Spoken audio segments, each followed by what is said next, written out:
Hello everyone. तो आज हम करेंगे class 9th chapter 3 atoms and molecule का टॉपिक राइटिंग केमिकल फार्मूला कि केमिकल फार्मूले हम किस तरह से लिखेंगे। The chemical formula of A compound is symbolic representation of its composition. तो केमिकल फार्मूला क्या होता है कंपाउंड का, ये उसका सिंबॉलिक रिप्रेजेंटेशन होता है, यानी कि जो जो एलिमेंट्स उसमें प्रेजेंट है उसके सिंबल को यूज़ करके और वो कितना प्रेजेंट है उसको हम क्या करेंगे, रिप्रेजेंट करेंगे सिंबल के फॉर्म में। उसे बोलते हैं हम केमिकल फार्मूला। था chemical formula of different compound can be written easily. तो केमिकल फार्मूले हम इजीली लिख सकते हैं कंपाउंड्स के, बस हमें दो चीज़ें पता होनी चाहिए। ठीक है, वो दो चीज़ें क्या है, we need to learn the symbol. तो पहले तो हमें सिंबल सब एलिमेंट के पता होने चाहिए। सेकंड, कंबाइनिंग कैपेसिटी पता होनी चाहिए इन एलिमेंट्स की। ठीक है, तो इसको करने के लिए केमिकल फार्मूले को फाइंड करने के लिए हमें दो चीज़ें लर्न करनी पड़ेगी। एक तो सिंबल्स याद करने पड़ेंगे सारे एलिमेंट्स के, सेकंड उनकी कंबाइनिंग कैपेसिटी देखनी पड़ेगी एलिमेंट्स की। कंबाइनिंग कैपेसिटी, ठीक है, यानी कि वैलेंसी। द कंबाइनिंग पावर और capacity of an element is known as its valency. तो जो कंबाइनिंग पावर और कैपेसिटी ऐसे किससे जानते हैं, वैलेंसी के नाम से जानते हैं हम इसको। Valency can be use to find out how the atom of an element will combine with the atom of another element to form a chemical compound. तो वैलेंसी किस लिए हम यूज़ करते हैं, ये फाइंड आउट करने के लिए यूज़ करते हैं कि जो एटम है एक एलिमेंट का वो किस तरह से कंबाइन है दूसरे एटम के साथ, दूसरे एलिमेंट के। The valency of the atom of an element can be thought of as ends और आर्म ऑफ दैट एटम। तो इनको हम इस तरह कंसिडर करेंगे वैलेंसी को, जैसे कि हैंड्स और आर्म्स होते हैं। ठीक है, human being have 2 arms. Human being में क्या होते हैं, 2 आर्म्स होते हैं, तो हमारी वैलेंसी क्या हो जाएगी, 2 हो जाएगी। And an octopus has 8। तो ऑक्टोपस के कितने आर्म्स होते हैं, 8। ठीक है, तो ऑक्टोपस की वैलेंसी क्या होगी, 8। If one octopus has to catch hold a few people in such a manner that all the 8 arms of the octopus and both arm are locked. ठीक है, तो अगर ये क्या कर रहा है, किसी के साथ क्या कर रहा है, कैच कर रहा है या पकड़ रहा है, ठीक है, किसी भी पीपल को, तो इसके पास क्या रहेंगे, 8 आर्म्स। ठीक है, पकड़ने के लिए। Both arms of all the human being are locked. How many human do you think the octopus can hold. तो कह रहा है ऑक्टोपस कितने मैन को होल्ड कर सकता है। ठीक है, मान लो ये ऑक्टोपस है। ठीक है, ऑक्टोपस के कितने हैंड रहेंगे, 8। 1 2 3 4 5 6 7 8। ठीक है, तो एक हैंड ये मैन का आ गया यहाँ से, एक और एक, यानी कि एक मैन हो गया। ठीक है, इसी तरह से आएगा दूसरा मैन, ये। ठीक है, ये कैच कर रहे, ठीक है, इन्होंने हाथ पकड़ रखे है। ठीक है, ऑक्टोपस और हमने, तो 2 मैन हो गए। तो इस तरह से 4 मैन चाहिए एक ऑक्टोपस के लिए। ठीक है, तो जो एक ऑक्टोपस है ये 4 मैन को पकड़ सकता है। ठीक है, होल्ड कर सकता है उनके हैंड। ठीक है, combining capacity. How many human do you think. तो represent octopus O with O. Octopus को हम किससे रिप्रेजेंट कर रहे हैं, ओ से, और ह्यूमन को रिप्रेजेंट कर रहे हैं एच से। तो can you right a formula for this combining, do you get OH4। तो कह रहे ऑक्टोपस अगर एक है तो मैन कितने हो जाएंगे, 4, यानी कि 4 मैन एक ऑक्टोपस के साथ क्या कर सकते हैं, ये कैच कर सकता है ऑक्टोपस। तो सबके for indicate the number of human held by the octopus, यानी ऑक्टोपस के साथ क्या है, नंबर ऑफ ह्यूमंस कितने हैं। ठीक है, तो कितना है, 4 है, और ऑक्टोपस एक है। The valency of some common answer given table 3.6 and will learn more about valency in next chapter. तो आपको वैलेंसी नेक्स्ट चैप्टर से याद करनी पड़ेगी। ठीक है, उसमें ये सिंबल्स हमें यहाँ पे दे रखे हैं। ठीक है, कुछ की हमें दे रखी है। ठीक है, तो ये है सोडियम, पोटेशियम, सिल्वर, कॉपर। ठीक है, इनके सिंबल्स है सबके, ये आपको यहाँ से लर्न करने पड़ेंगे। तो ये रूल्स है जो आपको फॉलो करने पड़ेंगे जब आप क्या लिख रहे हो, केमिकल फार्मूला लिख रहे हो। द वैलेंसी और charge on the ion must balance. तो आपको जो वैलेंसी है या चार्ज है उसको क्या करना पड़ेगा, बैलेंस करना पड़ेगा, यानी कि वैलेंसीज आपको बैलेंस करनी पड़ेगी जो भी आप एटम ले रहे हो। And a compound consist of a metal and a non metal. जब कंपाउंड में हमारा क्या है, एक मेटल है और एक नॉन मेटल, तो नेम और symbol of metal is written first. तो पहले आप लिखोगे मेटल का सिंबल, उसके बाद लिखोगे आप नॉन मेटल का सिंबल। ठीक है, ठीक है, फॉर एग्जाम्पल कैल्शियम ऑक्साइड। तो कैल्शियम इसमें क्या है, मेटल है। ठीक है, और ऑक्सीजन क्या है, नॉन मेटल है। तो उस पहले क्या लिखा जाएगा, मेटल, यानी कि कैल्शियम। Sodium chloride. NaCl में आयरन क्या है, मेटल है, और सर क्लोरीन क्या है, गैस है। ठीक है, तो आ जाएगा सोडियम क्लोराइड, ये कैल्शियम ऑक्साइड। ठीक है, आयरन, कॉपर ऑक्साइड में आयरन पहले लिखा जाएगा। ठीक है, सॉरी, कॉपर ऑक्साइड में कॉपर पहले लिखा जाएगा, ऑक्सीजन बाद में, क्योंकि ऑक्सीजन, यानी आपको ये याद रखना है बस, अगर एक कंपाउंड के अंदर मेटल भी है नॉन मेटल भी है तो मेटल को पहले लिखते हैं और नॉन मेटल को बाद में लिखते हैं, ये रूल है। ठीक है, तो इसमें यही लिखा है, अगर कंपाउंड हमारा क्या पॉलीएटॉमिक आयन है तो आयन्स को हम किस में रखेंगे, ब्रैकेट में रखेंगे लिखने से पहले। नंबर 2 इंडिकेट द रेशो, उनका रेशो इंडिकेट करने के लिए। In case number polyatomic ion is 1 the bracket is not required. For example NaOH, इसमें ब्रैकेट की कोई रिक्वायरमेंट नहीं, अगर इसमें और कुछ ऐड हो जाएगा फिर हम इसमें लिखेंगे। फॉर्मूला ऑफ सिंपल कंपाउंड, तो simplest compound which are made up of 2 different elements are called binary compound. तो सिंपलेस्ट कंपाउंड हमारे वो होते हैं जो सिर्फ 2 डिफरेंट एलिमेंट से मिलके बनते हैं, यानी कि 2 डिफरेंट एलिमेंट्स के एटम एक साथ जुड़ेंगे और क्या बनाएंगे, कंपाउंड बनाएंगे, तो बोलते हैं बाइनरी कंपाउंड। यानी कि वो क्या बनेगा, 2 डिफरेंट एलिमेंट से जो मिलकर बनते हैं कंपाउंड, इन्हें बोलते हैं हम सिंपलेस्ट कंपाउंड यानी कि binary compound. Valency of some ions are given in table 3.6। तो वैलेंसी पे भी हमें दे रखी है, वहाँ से हम यूज़ कर लेंगे, ठीक है। तो वाइल राइटिंग आपको वैलेंसी और सिंबल याद करने पड़ेंगे। While writing the chemical formula for compound we write a constant element and the valency cross over the valency of the combining gas, ठीक है। तो अब आपको क्या बनाना है, हाइड्रोजन क्लोराइड का फार्मूला बनाना है, ठीक है।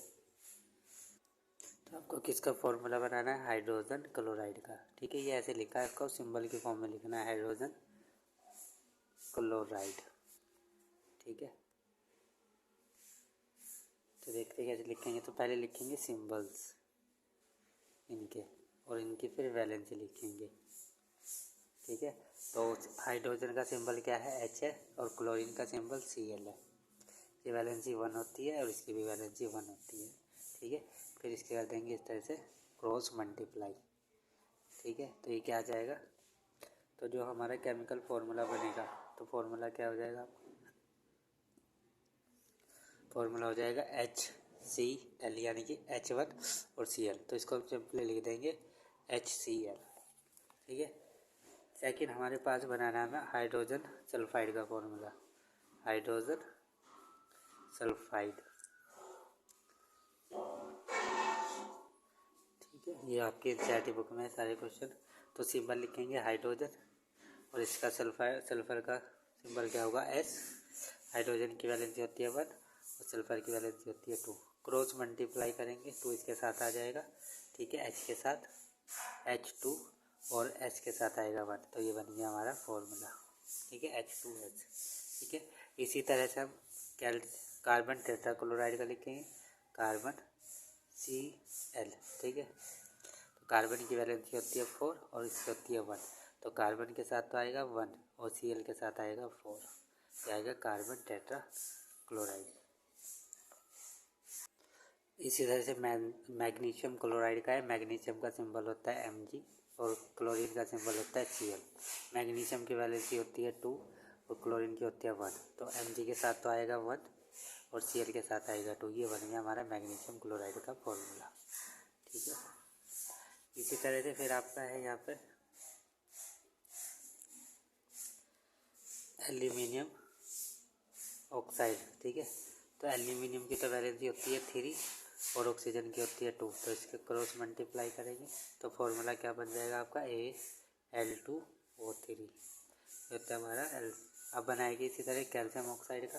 तो कैल्शियम ऑक्साइड यानी आपको तो सिंबल पता होने चाहिए और वैलेंसी पता होनी चाहिए, फिर आप इनके फॉर्मूले लिख सकते हो, ठीक है।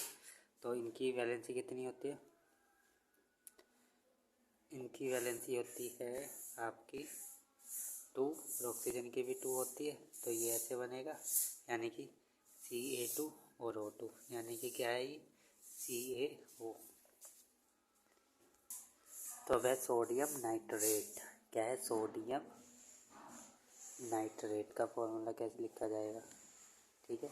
तो सोडियम का तो सिंबल होता है क्या आपका Na और नाइट्रेट का आपका सिंबल होता है NO3, ठीक है। और Na की तो वैलेंसी बोल लो, चार्ज बोल लो, +1 है और इसके भी क्या है, -1 है, ठीक है। तो ये इस क्रॉस मल्टीप्लाई करेंगे इसे भी, तो क्या आ जाएगा, ये NaNO3, ठीक है। एक तरह से हो जाएगा। अब इसके पास क्या है, इसके बाद है आपका कैल्शियम हाइड्रोक्साइड, कैल्शियम हाइड्रोक्साइड, ठीक है। कैल्शियम की वैलेंसी होती है, कैल्शियम का सिंबल होता है Ca, हाइड्रोक्साइड का सिंबल होता है OH, ठीक है। तो कैल्शियम पे तो +2 चार्ज आता है और इस पर आता है -1। ये आपको इस टेबल में से याद करना पड़ेगा, ठीक है। जो 3.6 में टेबल दे रखी है तो नेम ऑफ सिंबल दे रखे हैं आयंस के साथ, यानी कि जो +- का चार्ज है वो वैलेंसी ही होती है, ठीक है। तो ये आ जाएगा आपका CaO और OH2, ठीक है। कभी आप इसको ऐसे लिख दो CaO OH2, ठीक है। ऐसे नहीं लिखा जाएगा, ये पूरे पे ऐसे ब्रैकेट लग के पूरे पे 2 आएगा इस पे, है ना, ऐसे। तब बनेगा फॉर्मूला। इसके बाद है सोडियम कार्बोनेट। सोडियम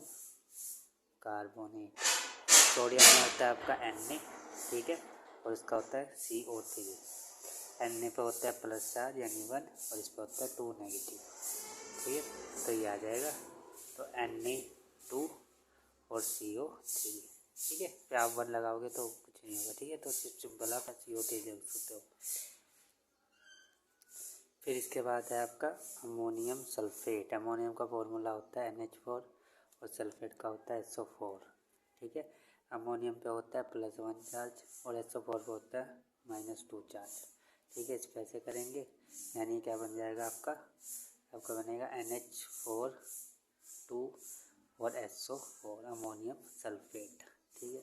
ये जो वैलेंसी है, वैलेंसी का मीनिंग ये होता है चार्ज +1 यानी 281। तो सोडियम होता है हमारा, इसका एटॉमिक जो नंबर होता है 11, ठीक है। तो जब आप इसका इलेक्ट्रॉनिक कॉन्फ़िगरेशन करोगे तो इसके पास एक एक्स्ट्रा इलेक्ट्रॉन होता है, तो इसको कर देता है डोनेट, तो इस पर आ जाता है पॉजिटिव चार्ज, ठीक है। यानी कि इसने 1 इलेक्ट्रॉन डोनेट करा तो पॉजिटिव चार्ज, 2 करेगा तो +2, 3 करेगा तो +3, ठीक है। इस तरह से इनमें पॉजिटिव चार्ज आता है, ठीक है। क्लोरीन हमारा होता है 17, तो इसके होता है 287, यानी कि इसको 1 की कमी है 8 होने में, ठीक है। आउटर मोस्ट सेल को हमें मैक्सिमम 8 करने होते हैं, ठीक है। यानी इनर्ट गैस का कॉन्फ़िगरेशन करना, तो ये आप पढ़ोगे नेक्स्ट चैप्टर में सारा, ठीक है। इसमें तो आपको सिंपल फॉर्मूले दे रखे थे, आपको इनके सिंबल्स दे रखे थे, उन पर चार्ज दे रखा था, आपको वो सिंबल्स याद करने और चार्ज याद करना है और बस आपका काम हो जाएगा, ठीक है। इतने क्वेश्चन आपके हो जाएंगे जो इस चैप्टर में दे रखे हैं। नेक्स्ट चैप्टर में आप पढ़ोगे इलेक्ट्रॉनिक कॉन्फ़िगरेशन कैसे निकालते हैं, प्लस चार्ज कैसे आता है, नेगेटिव चार्ज कैसे आता है, ठीक है। तो आप करोगे नेक्स्ट चैप्टर में। तो आई होप आपको आज का टॉपिक समझ में आया होगा। अगर समझ में आ रहा है तो प्लीज़ वीडियो को लाइक कर दो, चैनल को सब्सक्राइब कर लो। Thank you for watching this video.